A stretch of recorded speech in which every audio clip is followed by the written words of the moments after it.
Telugu Desam government వస్తేనే మాకు చేనేతలకి బాగా అండగా ఉంటుంది. మాకు ఇంతకుముందు చంద్రబాబు నాయుడే మాకు ఇవి సబ్సిడీలు అంటే అవిను చంద్రబాబు నాయుడు చేసిండేది.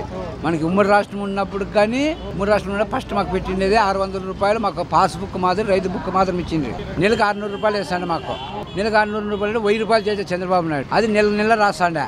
నెల నుండి మళ్ళా గవర్నమెంట్ మారిపోయే లోపల మళ్ళీ 2000 రూపాయలు చేసా. మళ్ళీ ఈ జగన్మోహన్ రెడ్డి ముఖ్యమంత్రి అయినప్పుడు సంవత్సరానికి ఒకటి 25,000 వేస్తున్నాడు. ఇది ఏమంటే అది చంద్రబాబు నాయుడు చేసిన పనే. లేకపోతే చంద్రబాబు నాయుడు చేయకపోతే 24,000 అనేది కానీ ఎవరికి తెలియదు. మాకు ప్రతి నెల సబ్సిడీ కింద 2000 రూపాయలు చంద్రబాబు నాయుడు వేస్తాడు. అంటే నెల వేస్తాడు. ఇది నా గవర్నమెంట్ జగన్మోహన్ రెడ్డి ఏం చేసినాడంటే సంవత్సరానికి ఒకటి వేస్తున్నాడు. ఆవిడ ఇంతకుముందు నెల మాకు రైతులకి పాస్బుక్ ఎట్లున్నా అట్లా ఇచ్చింది చంద్రబాబు నాయుడు. మాకు మళ్ళీ ఏమైనా సబ్సిడీలు కావాలన్నా ధర్మారం పోవాలన్నా మాకు 100% సబ్సిడీ అని తీసేస్తాను. రేషము వార్పు తీసుకుంటే మాకు ఇంతకుముందు బీజేపీ గవర్నమెంట్ ఉన్నప్పుడు సెంట్రల్ గవర్నమెంట్లో మాకు సెంటర్లో చైనా రేషము చైనా వార్పులు వస్తాడ. మాకు ఇంకా ఇప్పటికి చూస్తే కేజీ రేషానికి 8,000 9,000 రూపాయలు పెరిగింది.